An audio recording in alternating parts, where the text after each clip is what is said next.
गेले 2 महिने महाराष्ट्र पेटलेला होता तो मराठा आरक्षणाच्या मुद्द्यावरती। जरांगे पाटील यांचं आंदोलन, त्या आंदोलनानंतर दिलेली मुदत, या आंदोलनावरती झालेला लाठीचार्ज, त्यानंतर पेटलेले मराठे, राज्यभरात सुरू असलेलं आंदोलन, या सगळ्या गोष्टी ज्या आहेत त्या 2-3 दिवसांपूर्वी मनोज जरांगे पाटील यांनी उपोषण मागे घेतल्यानंतर थंड झालं। त्यांनी राज्य सरकारला 2 महिन्याचा वेळ दिलाय। या वेळेमध्ये आरक्षण देऊ अशी राज्य सरकारची भूमिका आहे। तसं शब्द मुख्यमंत्र्यांच्या समितीनं, जी समिती त्यांना भेटायला गेलेली होती तिनं प्रत्यक्षात दिलाय। त्या दृष्टीने कामही सुरू झालंय। मात्र हे आंदोलन जिथून सुरू झालं किंवा हे आंदोलन जिथून चिघळलं तो आंतरवली सराटीतला लाठीचार्ज, आणि या लाठीचार्जच्या वेळेस जालना जिल्ह्याचे पोलीस अधीक्षक असलेले तुषार दोशी हे आपल्या सोबत आहेत। त्यांच्याशी आपण खरं बोलूया। हा सगळा प्रकार जेव्हा घडला तेव्हा नेमकं काय झालेलं होतं, त्यावरून अनेक आरोप प्रत्यारोप झाले। राजकीय आरोप प्रत्यारोपांची तर सीमा नव्हती। या सगळ्यामध्ये त्यांनाही सक्तीच्या रजेवरती जावं लागलं। देवेंद्र फडणवीसांवर विरोधकांनी प्रचंड आरोप केले की थेट त्यांनीच लाठीचार्ज करण्याचे आदेश दिलेले होते। या सगळ्या गोष्टी घडल्यानंतर तुषार दोशी यांच्या जागेवरती शैलेश बलकवडे यांना तात्पुरता चार्ज जो आहे जालन्याचा एसपी म्हणून तो देण्यात आला। या सगळ्या घटनेमध्ये खरं नेमकं काय घडलेलं होतं, या सगळ्याची एक्सक्लुझिव्ह बातचीत आपण करणार आहोत। तुषार दोशी सर आपल्या सोबत आहेत। सरांना थेट विचारूया। सर, पहिला प्रश्न, या घटनेला आता बराच काळ उलटून गेलाय। तुम्हाला या घटनेचा जेवढा त्रास झाला असेल, तुम्ही त्याचा विचार जेवढा केला असेल, आता तुम्ही मागे वळून बघितल्यानंतर तुम्हाला काय काय आठवतं? नेमकं ही घटना घडली कशी? या लाठीचार्जचे आदेश नेमके खरेच दिले कोणी? याच्यात राजकारण किती झालं? आणि या सगळ्याचा फटका तुम्हाला कसा बसला? नाही, याच्यामध्ये मी एवढंच सांगेन फक्त की दिनांक 29 ऑगस्टला श्री मनोज जरांगे पाटील हे उपोषणाला बसले होते त्यांच्या मागण्यांकरता की कुणबी प्रमाणपत्र समस्त मराठवाड्यातील मराठ्यांना द्यावं म्हणून। आणि या संबंधाने ते पाणी घेत नव्हते, थुंकी गिळत नव्हते आणि अन्न पाण्याचा त्याग केल्यामुळे त्यांची तब्येत ही झपाट्याने खालावत होती। डॉक्टरने तसं आम्हाला कल्पनाही दिली होती। या पार्श्वभूमीवर आम्ही तिथले SDPO SDO यांनी बरेच प्रयत्न केले की त्यांनी उपोषण सोडावं किंवा उपचार घ्यावे, परंतु ते आणि त्यांचे कार्यकर्ते काही राजी होत नव्हते। आणि एकंदरच असं जाणवलं की तिथले कार्यकर्ते आणि ते एकंदरच फारच ॲग्रेसिव्ह आहेत त्यांना उपचार करून घेण्याकरता। आणि या पार्श्वभूमीवर शुक्रवारी त्यांची तब्येत खूप खालावल्यामुळे योग्य त्या बंदोबस्तासहित ॲडिशनल SP SDPO यांच्यासहित तिथले तहसीलदार, स्थानिक आणि SDO प्रांत या सगळ्यांना प्रशासनातर्फे निर्णय घेण्यात येऊन पाठवण्यात आलं। आणि तेथे त्यांना समजावण्यात आलं पहिल्यांदा की तुम्ही साधारणतः 4च्या दरम्यान आमचे ॲडिशनल SP आणि सर्व अधिकारी पोचले तिथे। त्यांनी त्यांना सुमारे पुढचे 1-1.5 तास समजायचा प्रयत्न केला। या दरम्यान सरकारी डॉक्टर जे होते त्यांनी त्यांना चेक करून एक लेखी दिलं किंवा सर्टिफिकेट दिलं, ज्याच्यामध्ये स्पष्ट सांगण्यात आलं होतं की ते सिरियस आहेत आणि त्यांना क्रिटिकल असल्यामुळे हायर टर्शरी सेंटरला शिफ्ट करायची गरज आहे। परंतु त्यांचे कार्यकर्ते, आंदोलक हे फार ॲग्रेसिव्ह होते। आणि जेव्हा आमच्या फोर्सनी म्हणजे आमच्या अधिकाऱ्यांनी श्री जरांगे पाटील यांना उपचाराकरता नेण्याचा जेव्हा प्रयत्न केला तेव्हा ते अंगावर आले आणि ज्याला आपण व्हायलंट म्हणू तसे झाल्यामुळे लाठीचार्ज करण्यात आला। आणि त्या अनुषंगाने नंतर मोठी दगडफेक झाली। आमचे सुमारे 70 अधिकारी, कर्मचारी, महिला पोलीस कर्मचारी हे जखमी झाले। आणि मग स्वतःचा जीव वाचवणे आणि परिस्थिती शांत करण्याकरता प्लॅस्टिकच्या बुलेट्स आणि अश्रुधुराचाही वापर करण्यात आला।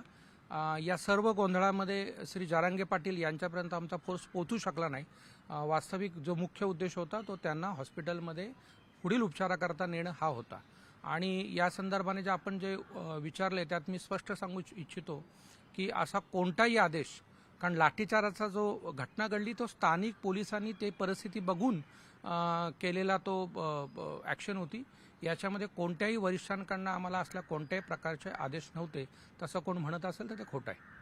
मी तुम्हाला परत अत्यंत स्पष्ट करून प्रश्न विचारतो। तुम्ही आता सांगितलं की वरिष्ठांकडून कुणाकडूनही आदेश नव्हते, मात्र त्या दरम्यान तुम्ही आता जे स्पष्टीकरण दिलं हे मला आठवतं सुरुवातीच्या काळामध्येही तुम्ही स्पष्ट केलेलं होतं की लाठीचार्ज का केला पोलिसांनी, किंबहुना गृहमंत्र्यांनी ते स्पष्ट केलेलं होतं की पोलिसांवरती हल्ला झालेला होता।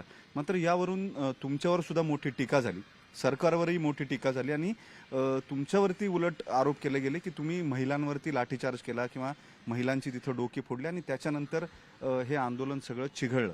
राजकीय आरोप जर बघितले याच्यामध्ये तर एक गोष्ट सरळ सरळ दिसते ती म्हणजे देवेंद्र फडणवीस यांच्यावरती प्रामुख्यानं हा आरोप करून त्यांना या प्रकरणामध्ये टार्गेट केलं गेलं की हे आदेश त्यांचे होते. तुम्ही एकदा पुन्हा स्पष्ट सांगाल का? कारण याच्यावरती बरंच राजकारण पुढच्या काळामध्ये रंगलं, ज्याच्यावरती अधिकृत खुलासा जो आहे तो कुणालाही करता आला नाही, कारण त्यात जास्त अधिकृत भूमिका जी ती तुमची असू शकेल, कारण लाठीचार्ज करण्याच्या वेळी तुम्ही तिथले अधीक्षक होतात. नाही, याच्यामध्ये जर तुम्ही प्रश्न विचारत असला तर स्पष्ट सांगतो की मला किंवा आमच्या तिथल्या स्थानिक अधिकाऱ्यांना कोणाचे गृहमंत्र्यांचे किंवा कोणत्याही मंत्र्यांचे लाठीचार्जचे आदेश नव्हते. तो तिथला स्थानिक झालेला निर्णय होता आणि त्याच्या आधारे ती ॲक्शन घेतली गेली. बरं, तुम्ही हे सगळं केल्यानंतर तुमचं असं म्हणणं आहे की तिथली परिस्थिती बघून पोलिसांनी स्थानिक स्तरावरती जो निर्णय घेतला, तिथं तहसीलदार तुमच्या बरोबर होते, जिल्हाधिकाऱ्यांशी तुमचं सतत बोलणं होत होतं. हे सगळं झाल्यानंतर, ही परिस्थिती चिघळल्यानंतर तुम्हाला सक्तीच्या रजेवर जावं लागलं, जालन्याचा चार्ज सोडावा लागला. या सगळ्याकडे तुम्ही स्वतः एक वैयक्तिक अधिकारी म्हणून कसं पाहता? तुम्हाला या सगळ्या प्रक्रियेचा त्रास झालाय का? नाही, त्याच्यामध्ये मी रजेवर स्वतःहून गेलेलो आहे. सक्तीची रजा असं काही नाही आहे आणि त्याच्यानुसार मी सध्या रजेवर आहे. थँक्यू. या सगळ्या प्रक्रियेमध्ये आता शेवटी ज्या घटना घडत आहेत किंवा ज्या घटना घडल्या, तुमच्याबरोबर आणखी तुमच्या फोर्समधले काही लोक जी आहेत ती निलंबित करण्यात आली किंवा सस्पेंड करण्यात आली, या सगळ्या प्रक्रियेमध्ये किंवा या आंदोलनाच्या दबावामुळे तुम्हाला एक पोलीस फ्रॅटर्निटीचा लीडर म्हणून किंवा त्यांचा त्यावेळेसचा लीडर म्हणून, त्यावेळेसचे जालन्याचे अध्यक्ष म्हणून तुम्हाला तुमच्या सबऑर्डिनेट्सबद्दल जे सस्पेंड केले गेलेले आहेत त्यांच्याबद्दल काय भूमिका मांडावी वाटते? नाही, याच्यामध्ये मी फक्त असं म्हणेन की याच्यामध्ये माननीय मुख्यमंत्री सरांनी सांगितल्याप्रमाणे एक कमिटी स्थापन झाली होती. त्यांनी त्यांचं जे काही इन्क्वायरी आहे ती चालू आहे किंवा हे झालेलं आहे. पण मी एवढं म्हणू शकतो की ज्या वेळेला आम्ही तो डिसिजन घेतला तिथे जे घटना घडलेली आहे ती प्रोफेशनल लेवलला जे शक्य होतं त्याप्रमाणे ते झालेलं आहे, असं माझं स्वतःचं म्हणणं आहे. बरं, ठीक आहे सर, धन्यवाद. जालन्याचे तत्कालीन पोलीस अधीक्षक तुषार दोशी आपल्या सोबत होते आणि अत्यंत एक्सक्लुझिव्ह बातचीत करताना त्यांनी स्पष्ट केलेलं आहे, ज्या दिवशी मनोज जरांगे पाटील यांच्या आंदोलनावरती लाठीचार्ज झाला होता त्यावेळेस गृहमंत्र्यांचे कुठलेही आदेश नव्हते. पोलिसांनी त्यावेळेसच्या परिस्थितीचं असेसमेंट करून किंवा तिथं जो तणाव निर्माण झालेला होता तो निवळावा म्हणून आणि लॉ अँड ऑर्डर जी आहे ती मेंटेन राहावी किंवा तिथली परिस्थिती काबूमध्ये यावी म्हणून लाठीचार्ज केलेला होत्या. या त्यांच्या भूमिकेवरती ते आजही ठाम आहेत. ते आजही म्हणतात कुठल्याही वरिष्ठांचा आदेश आलेला नाही. राजकारणामध्ये देवेंद्र फडणवीसांचं नाव थेट घेतलं गेलं की गृहमंत्र्यांनी हे आदेश दिले आणि लाठीचार्ज केला गेला. मात्र त्यावेळेसचे जालन्याचे पोलीस अधीक्षक असलेले तुषार दोशी हे साफ नाकारतात की असं काही घडलं होतं किंवा गृहमंत्र्यांचे किंवा कुठल्याही वरिष्ठांचे त्यांना आदेश आले होते. ही घटना ही त्यावेळेस तिथली परिस्थिती बघून घेतलेल्या निर्णयाची परिणिती होती असं त्यांचं म्हणणं आहे. या सगळ्या प्रक्रियेमध्ये राजकारण होत राहिलं. लाठीचार्ज झाल्यानंतर आंदोलन जे आहे ते आंदोलन चिघळलं, पेटलं. त्यानंतर महाराष्ट्रानं पुढं काय काय घडलं ते बघितलं. मात्र यावेळेसची अत्यंत मोठी बातमी ही म्हणावी लागेल.